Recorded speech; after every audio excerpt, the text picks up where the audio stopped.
Oi, então, eu vou hoje vou falar um pouco sobre Abraão. Abrão. É, o Abraão, quando ele era jovem ainda, ele morava com os pais lá na terra, na Caldeia. E aí, o que eu quero citar, às vezes a gente ensina, você pode ensinar os filhos, mas nunca você pode garantir qual caminho eles vão seguir. Porque às vezes, por exemplo, às vezes tem um pai alcoólatra que o filho segue o caminho, ou de repente ele fala, o filho nunca vai beber. Pega um costume totalmente diferente. Então, você nunca sabe o caminho que ele vai seguir. E no caso ali, Abraão, ele era jovem, e o pai dele e a família dele tinham um comportamento muito mal, péssimo, era um comportamento péssimo. E ele tinha vontade de fazer as coisas de forma contrária. Ele não tinha vontade de seguir o caminho que os pais dele seguiam. Então, quando tem aquele mandamento lá, honrar pai e mãe, não significa exatamente obedecer, porque ali no caso, o que eles estavam fazendo, um monte de coisa errada, se ele fizesse igual, ele não estaria honrando pai e mãe. Ele estaria desonrando. Então, honrar pai e mãe significa trazer honra, fazer coisas honrosas, representar o sobrenome, ou coisa assim, entendeu? Então, Abraão estava honrando os pais. Ele tinha vontade de sair daquela terra, ele tinha vontade de ter uma família, ele tinha vontade de estar longe dali também. E então eu falo assim, mas eu gosto de falar bastante de fatos históricos, não somente alguma coisa de doutrina, entendeu? Então a terra que ele vivia ali, a Caldeia, ela era uma cidade litorânea. Se você olhar, pode procurar no Google e digitar lá o Golfo Pérsico, bem embaixo lá. Hoje o estado é Iraque, né? Mas aquela vez era Uruk. E Caldeia era uma cidade litorânea dentro do estado de Uruk. E quando eles chamavam de Ur era uma parte um pouco mais especial dessa cidade. Porque o significado de Ur era cobre. Então essa parte mais chique da cidade, eles já tinham algumas coisas nas casas, portões até de cobre, já estavam fazendo coisas de cobre. Isso era coisa muito chique para a época, né? Então Ur era a cidade, tipo o bairro dos cobres, o bairro dos ricos, era mais ou menos isso, né? Então Abraão vivia nessa área, que era a área Ur dos caldeus, era uma parte dentro da cidade da Caldeia, mais destinada aos ricos, e mais bonita, mais trabalhada, enfim, tinha trabalhos feitos com cobre, né? E aí o que acontece? Por ser uma cidade litorânea, então ali era passagem de muitas coisas, até já tinha algumas mercadorias que vinham, o pessoal pescava, entendeu? Então ali começa a ter concentração de pessoas de todas as regiões.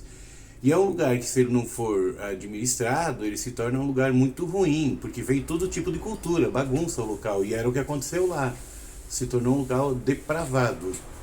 Então ali, eles tinham uma série de deuses, né? Adoravam esse o deus disso, deus daquilo, deus de Euquena, Mamáquera, tinha um monte de deuses ali. E o faraó do Egito também tinha uma sede dele ali, tinha os sacerdotes dele que adoravam os deuses do faraó também, entendeu? E eles tinham uns costumes muito perverso, eles faziam sacrifício. Então, assim como Jesus Cristo ele ensinou que deveríamos fazer sacrifício de animais naquela época, esperando a vinda de Jesus Cristo, que seria o grande sacrifício, que ele iria morrer pelos pecados e daí para frente não precisava mais ter sacrifício de pessoas, sacrifício de animais. Satanás faz isso, levemente ele distorce as coisas e as pessoas começaram a fazer sacrifício de pessoas.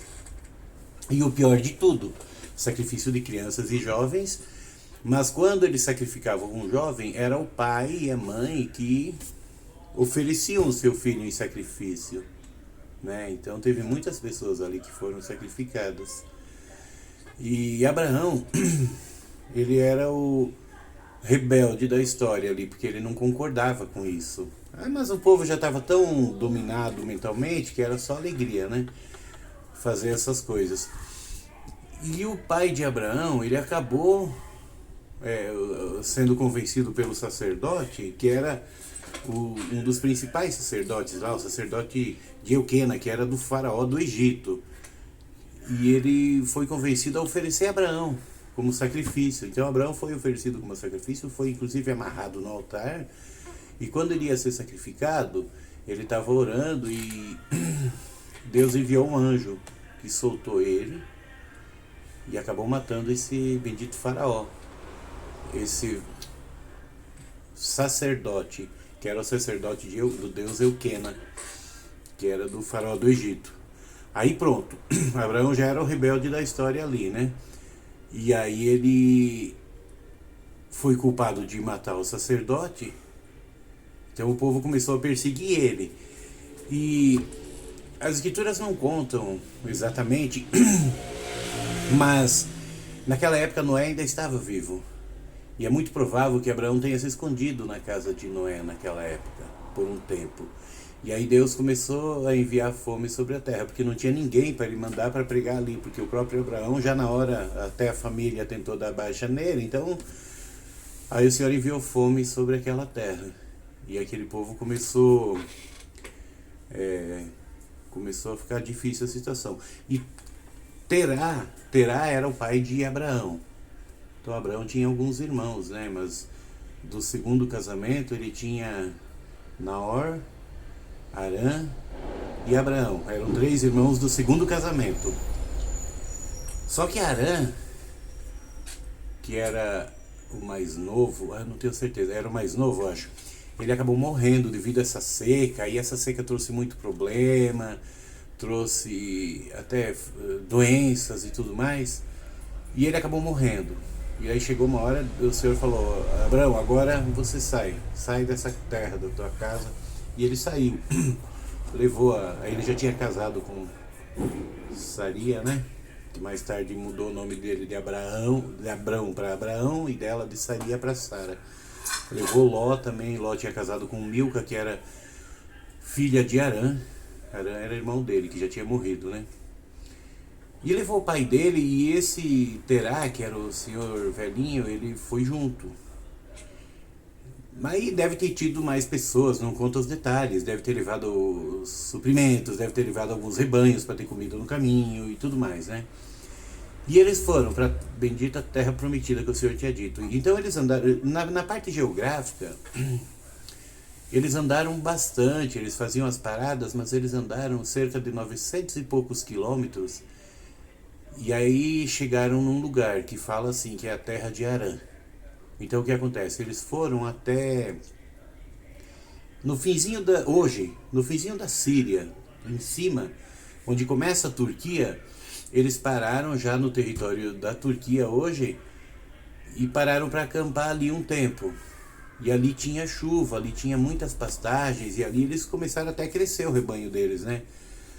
E o pai de Abraão chamou aquela terra de Arã, em homenagem ao filho que tinha morrido, entendeu? Então, em lembrança ao filho que tinha morrido, 900 e poucos quilômetros de casa, e aí ficaram ali, né?